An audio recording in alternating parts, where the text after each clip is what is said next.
Hello to the chicos and the chicas. Look who is back. Back from Barcelona.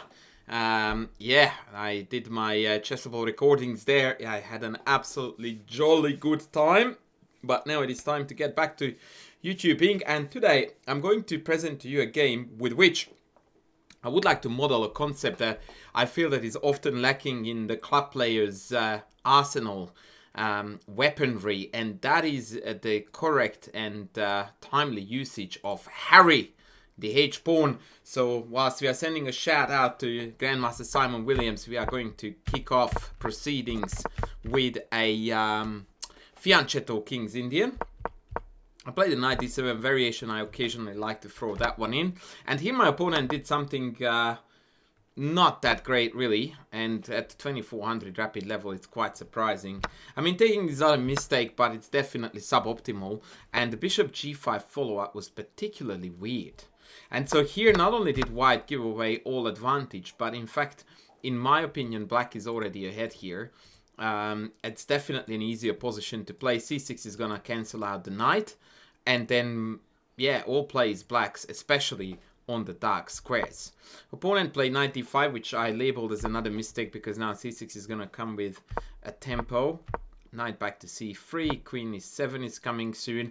Now f5 is quite an important part of the equation. Here we want to play e4 and shut the bishop down completely. Ta-da! Knight b3. Now this move is occasionally trying to get c5 in, and then optimally another knight would want to come to c4 and ultimately to d6. It's very, very optimistic to say the least. I decided to cut that out altogether. Rook d1, knight d5.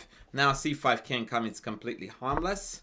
And my opponent instead decided to reroute the knight. This was another really, really strange decision. In fact, here the engine already thinks that the best course of action for white is to actually hang the pawn and play knight d4, because here taking would be quite bad. I think on account of queen b3, but perhaps even knight takes e4, and then the c5 knight is c4 knight is loose. Yeah, knight b1 was supremely ugly, and yeah, now it was just like, yay, man, I can do whatever I want to do, and that is exactly the key to what we are going to discuss here, because there are two things that amateur players would do here a fair bit with black. One of them is rook d8, trying to grab the open file, which in my opinion is a pretty bad move, because all it does is that it promotes trades. Right? You're not actually grabbing the file, you're just grabbing the possibility to trade rocks, which is not something that we desperately want to do by any means. The other one is that they would be really, really heavily focused on a g5 f4 break, and they would play something like g5, which again is not really great because f4 cannot really be accomplished on account of e4 being loose. And once again, now it looks like the white pieces are kind of making some sense, at least the knight on d4, and then c5 comes, and now I might dream about b4, knight c4, and it's clear that f4 is not coming. So this is the position that I like to call often in my lessons and even courses as the black pieces have reached maximum potential, or so, very close to it anyway. So we need to find a way to make better use of the pieces that we have, and the key here to that is exactly this little push on the h file. Now this is supremely annoying to meet, and the reason for that is because h4 is coming, right? So white can't really play h4 here themselves, because ultimately I would bite into this with g5. I don't know what the right time is to do that. I would go right now, to be honest. And yeah, I think it is actually good to go. And after take, now h4 is pending. f4 now is quite a hefty bite into white's position, because if they take on e4, I can take g3. So this looks pretty awful. h3 looks even worse, because it just provokes the move that I wanted to play. So that's not on. And so white simply has to accept the fact that no matter what they do, h4 is coming. Now, what's so big about h4? First and foremost, it is going to allow me to open up the h file. right? Now that is very clearly my playground because I can put one heavy on it at the very least. And then I can double up by bishop f6, king g7. And this is a motif that we tend to forget a lot, by the way. I did not go for it in the game, but I guess I could have. Let's see what the engine says if I do this. Yeah, after queen e2, it's a bit funky. Actually...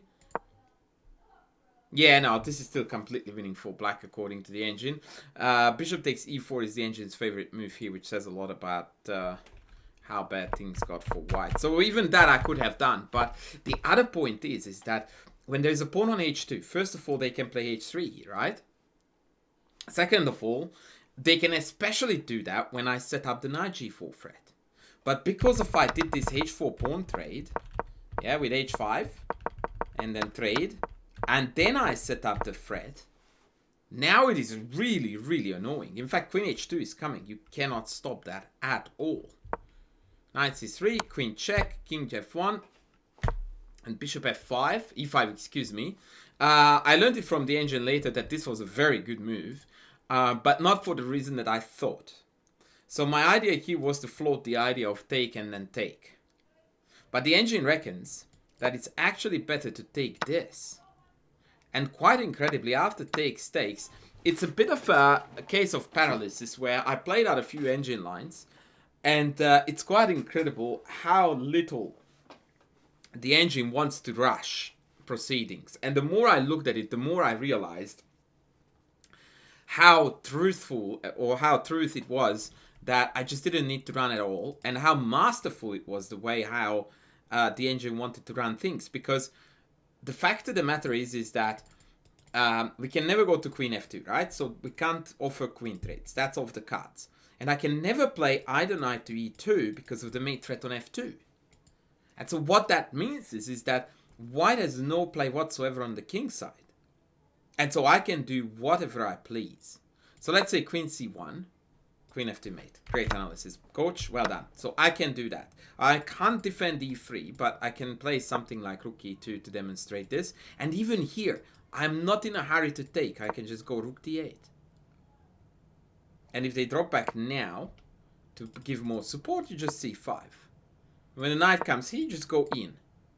And it's just so casual, the way how the engine recommends these moves. Just go up.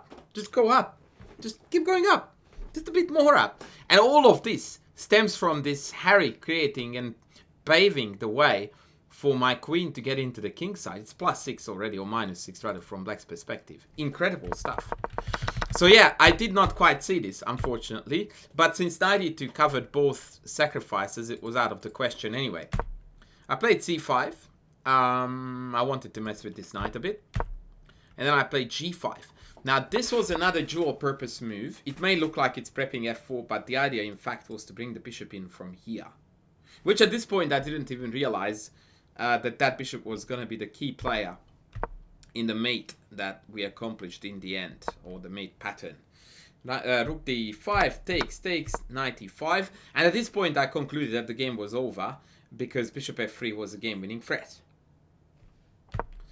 And then my opponent did this, and I was very upset. Dang it! They stopped my favorite threat. So now, the trick is that if I go here, I still win a chess game. But I didn't do it. Why did I not do that? Well, the reason why I didn't do that is because I did something way cooler. But yeah, I'm trying to check if bishop f3 was a win too. But it looks like, yeah, they have to sack a piece here. But yeah, instead, so it turns out that actually this move is absolutely game over here. Yeah, we are already -6. So I played knight f3. And after knight a2 is the key point in the life of a chess YouTuber to tell you, pause the video! And you have got a black to move and win to solve, ladies and gentlemen. And I'm so glad that I nearly pulled the trigger on something else here when I realized that, oh no, man, look at that. Ouch! Yeah. Yeah. Now that is one heck of a smothered mate. That was one heck of a smothered mate. But again, I would like to stress that none of this attack would have worked at all, like not even close, without me running Harry up first on the h-file, paving the way for the kingside attack. So the message today is going to be quite simple, is that, yeah, when the time is ripe, do not be shy to run Harry up on the h-file and create an opening on the king side, because that might be the avenue for a checkmate like this. Well, I hope you liked it, guys. It was still a little bit of a jet lag ridden video as far as my mental state was concerned when you saw me dropping that mate in 1, for example. But overall, I think we are back in the groove of things. I'm very happy to be back, although I was very happy to be there too. But now back to bees. So yeah, please don't forget to, how do you say that thing? Click the like button, sub, super thank me if you can, do the whole lot, and and comment too as well, please. And I will see you in the next video.